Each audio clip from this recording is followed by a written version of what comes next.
If you're an author or plan to be one, get excited because this podcast is for you. Book Marketing Mentors is the only podcast dedicated to helping you successfully market and sell your book.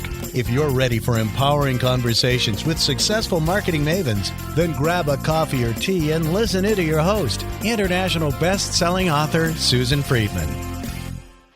Welcome to Book Marketing Mentors, the weekly podcast where you learn proven strategies, tools, ideas, and tips from the masters. Every week, I introduce you to a marketing master who will share their expertise to help you market and sell more books. Today, my special guest is known as the Simple Planning Specialist. Laura Posey has a unique ability to simply and easily laser focus her clients to get dramatic results. Her simple strategic plan is used by over 2,500 companies from startups to Fortune 100. Laura is an internationally recognized speaker, author, and consultant, and the creator of over 40 online training courses designed to help entrepreneurs grow their companies while taking more time off to enjoy their lives. She's the author of How to Plan Your Entire Year on One Sheet of Paper, and co-author with Jack Canfield of Mastering the Art of Success. She's crazy about dogs, golf, and travel. Laura, what an absolute pleasure it is to welcome you to the show, and thank you for being this week's guest expert and mentor. I'm so happy to be here, Susan. Thank you for inviting me. Laura, you know that I found you through a speaker colleague, David Newman, who was one of my guests on the show as well. And I just fell in love with your whole idea of planning simply. And I'm just like, okay, I've got to have this lady on the show because what she says makes so much sense. Let's start off by understanding the concept of simple planning. Simple planning is really about deciding what it is that you want to have in your life and what kind of business you want to build, and then figuring out how you're going to get there, but simplifying the steps and the stages that you're going to take and really prioritizing them. The reason we use one sheet of paper for simple planning is because it forces constraints. It forces you to decide what is the most important thing for me? What do I really want? Because it has to fit on that one sheet of paper, and we don't let you change the font size to make it crammed in there.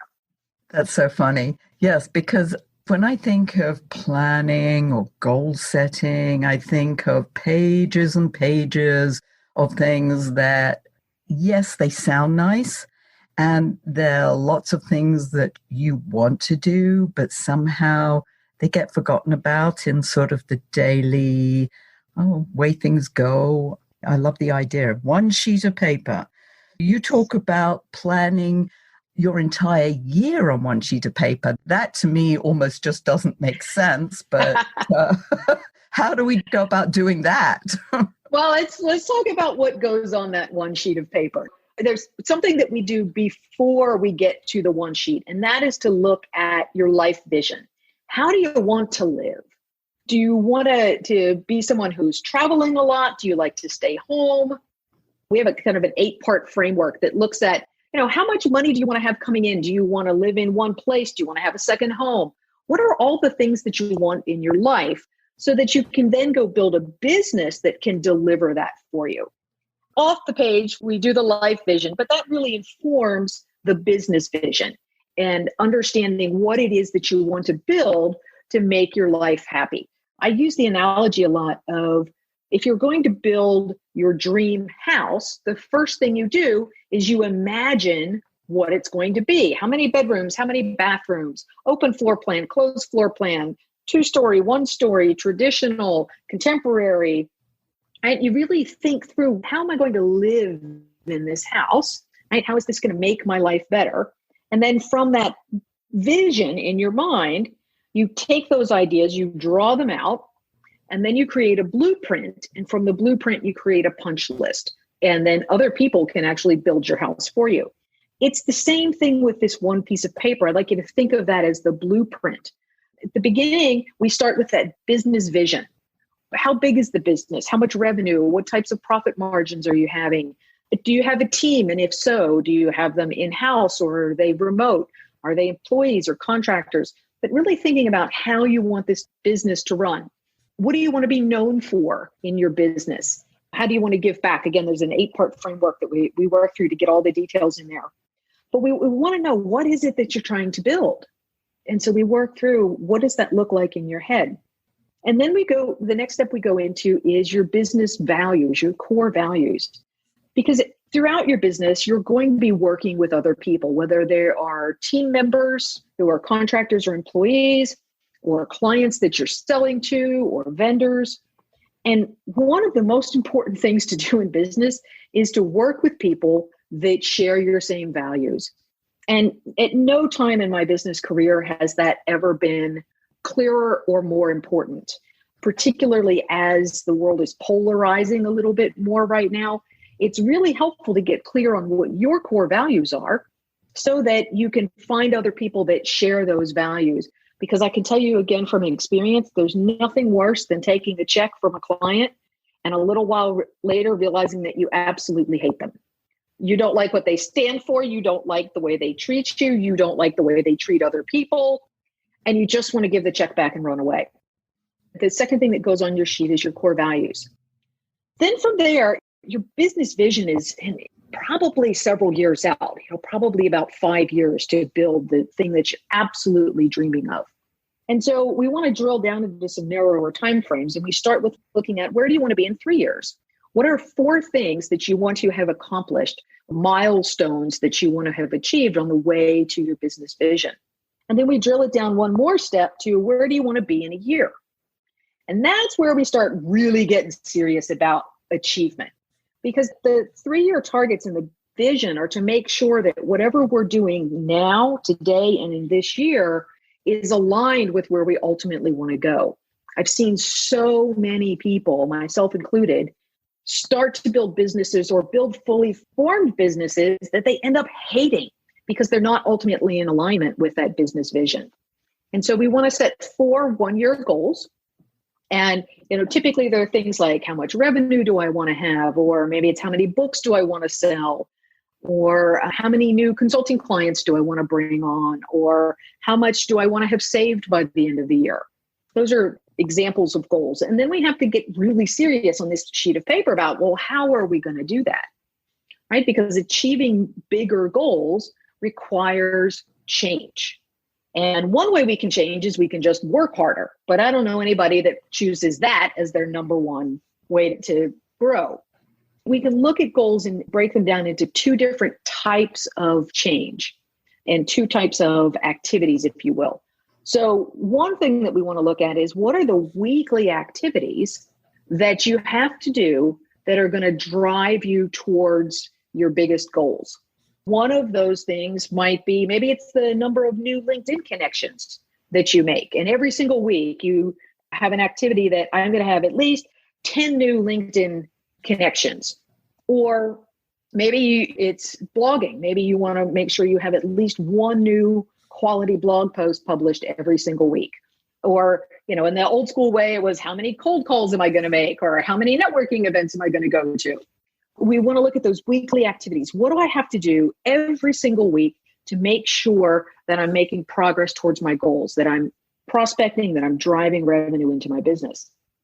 On the other side is the projects that have to get done, the big changes, the things in your business that have to be created or altered or improved, or even they might disappear altogether. So projects include things like writing a book. That's a project. And a lot of people confuse that with a goal. And the book is not the goal. Selling of the book and the making of the money of the book, that would be the goal.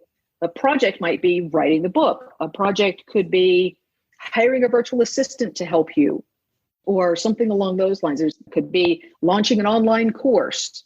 There are lots, and there could be building your first website, lots of different kinds of projects that can happen. And that all goes on that one sheet of paper. And what we do then is we take those projects and we lay them out over the quarters of the year. And we decide which projects are going to get done in which quarter.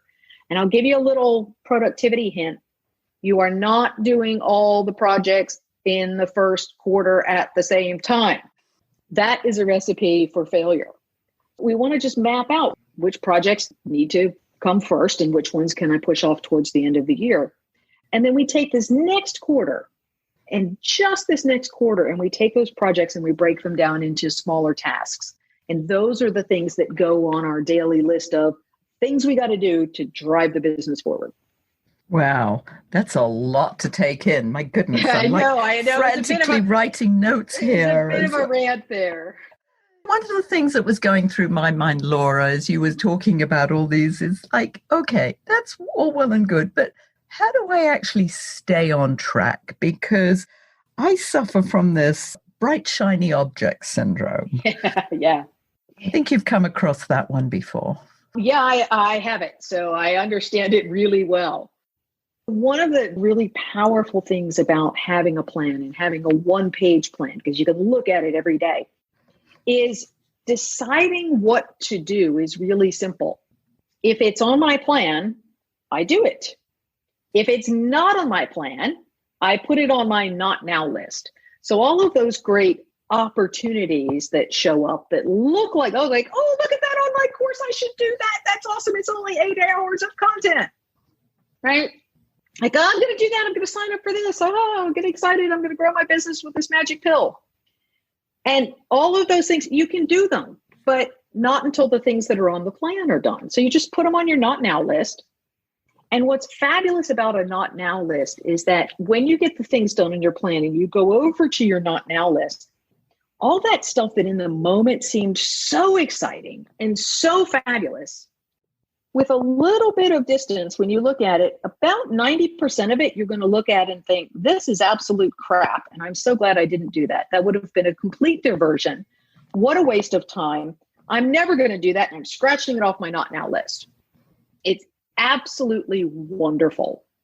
That's the primary way to get over the bright, shiny object syndrome. If it's on your plan, you do it. If it's not, it goes on the not now list. I like that a lot. Now, I recently read an article that you wrote about procrastination. It's not your problem. Talk to us more about that, because that's a biggie, the whole idea of procrastinating. We all procrastinate, right? And there's a million different reasons that people think they procrastinate.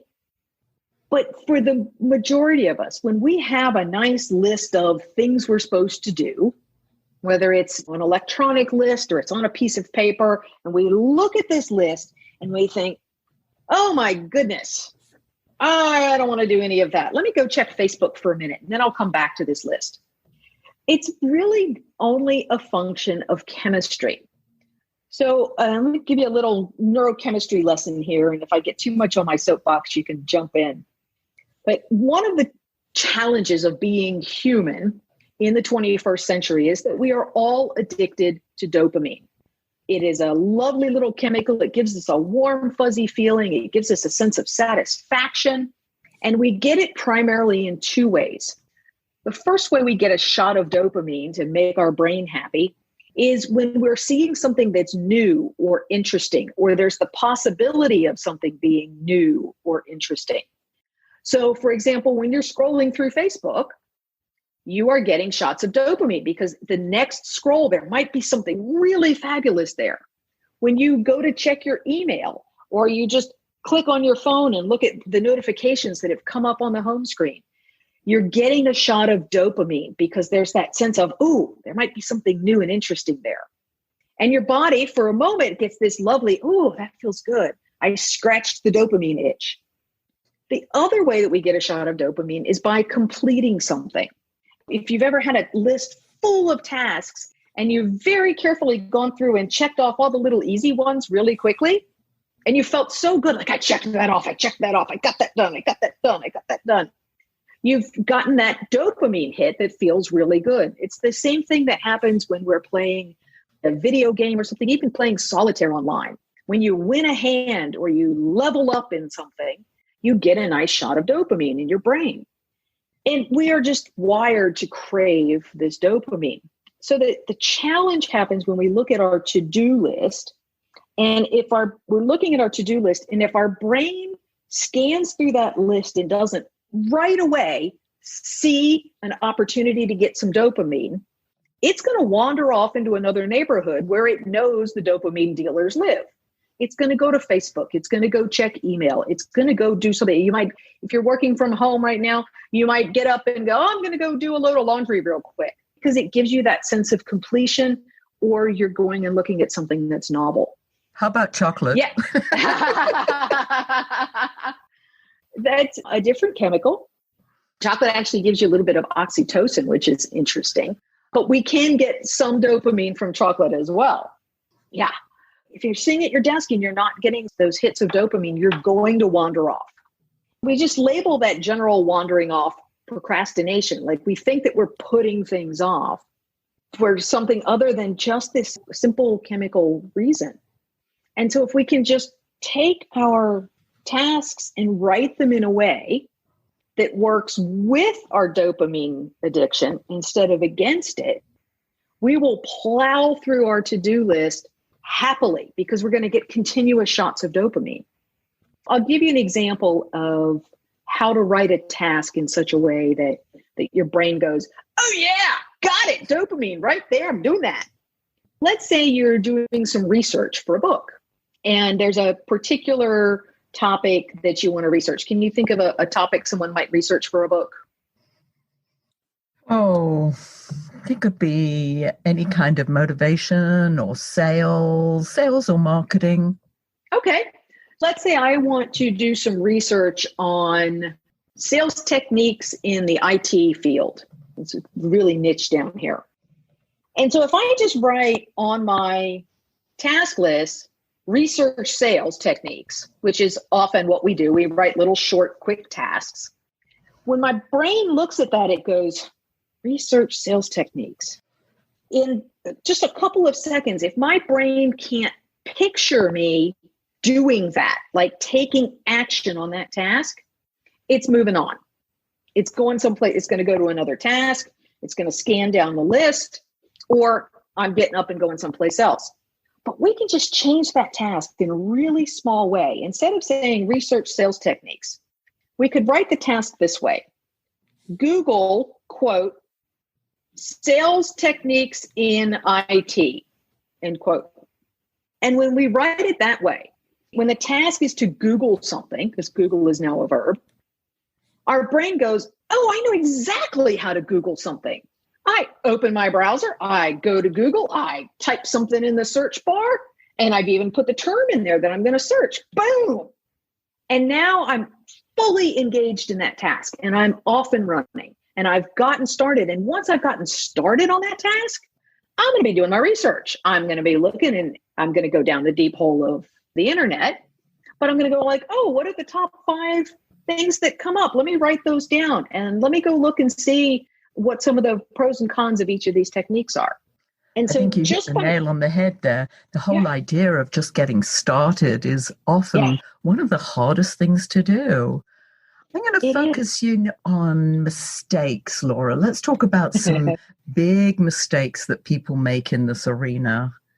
Yeah, so I think one of the big mistakes is not breaking things down into small enough pieces when they're trying to get things done. Remember, your brain wants to accomplish things. So if you're good at checking little things off your to-do list, give yourself little things to do so that you can get that chemical hit and you can move forward and you can get excited about your task list. That's one of the big things that I see.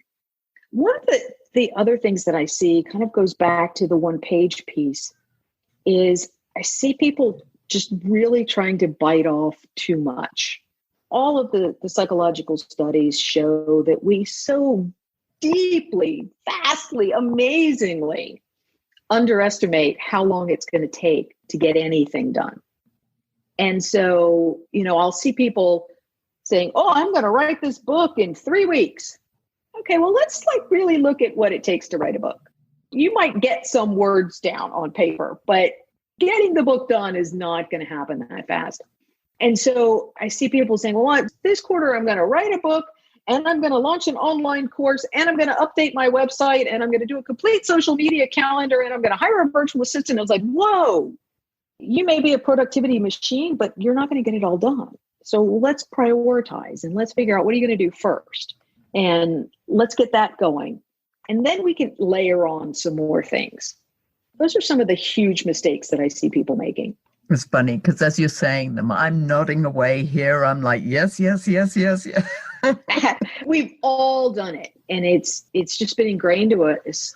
These are the habits that we have. And when we just twist things just a little bit and slow it down and break it down a little bit more, it's just phenomenal how much people get accomplished. I have so many clients who have set their 5-year visions and are achieving them in 2 or 3 years because they're getting so much done. Well, that's exciting. And what excites me too about you is your excitement and passion for what you're doing. I mean, because that in and of itself is contagious. It's like, I want what she's got. She's got that dopamine. I want some of it. Laura. I tell you, it really is fun to sit down to your desk and know I'm going to make massive progress today. And then to get up from your desk at the end of the day and to look back and say, I've made massive progress today. It's just this wonderful sense of confidence and security, knowing that you're driving forward every single day. Yeah, I have this tendency that I've got this list of things that I want to do, and I focus on the things that I haven't done at the end of the day rather than the things that I have done. And so I might beat myself up. Oh, my goodness, I didn't get it all done. Oh, I'll have to do it again tomorrow. Well, we'll teach you how to plan your day so that you do get it all done. One of the things that we use is a daily success checklist, and it has sort of 3 parts to it. The first column is things that you're doing to prepare for your day, your success habits. The middle section is the key 3 things that you have to get done no matter what. And then the last piece is my favorite part, which is the reflection, where you look back and say, where did I make the most progress? What did I learn? Is there anything I'm going to do differently tomorrow? And then there's a section at the bottom to list the things that you're grateful for. And it really closes the day out with a feeling of success. Yeah, I feel successful just listening to you say that. Laura, if listeners want to find out more about you and your services and your simple planning techniques, strategic plans, how can they do that? The easiest way is through our website, which is simplesuccessplans.com. Our signature course, the Simple Strategic Plan online course, is available there all the time. It's only $97. It's an easy way for people to learn how to do all the things that I just talked about, but in a much deeper way with lots of workbooks and things. And then they're always welcome to email me. I'm Laura@simplesuccessplans.com, and I'm happy to have a chat and see if somebody's stuck, how we can get them unstuck. Sounds great. Yes. And I will put all those links into the show notes so that people that don't have anything to write with just now can grab those from the show notes. And if you were to leave our listeners with a golden nugget, Laura, what would that be?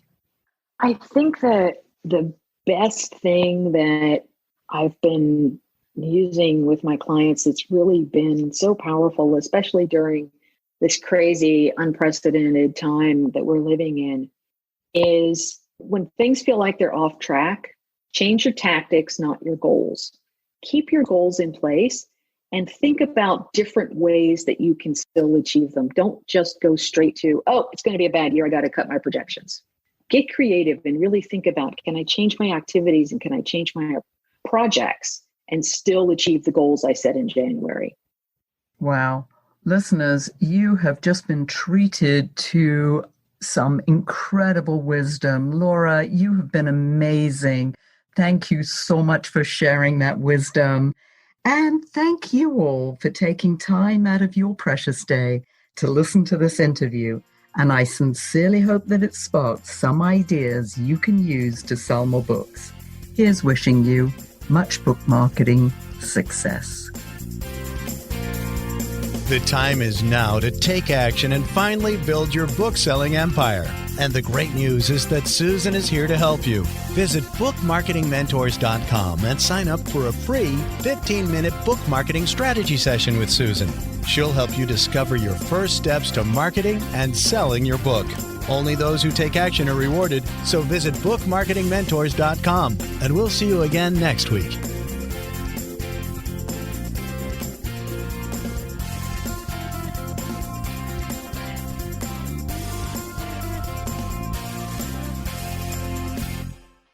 This podcast is a part of the C-Suite Radio Network.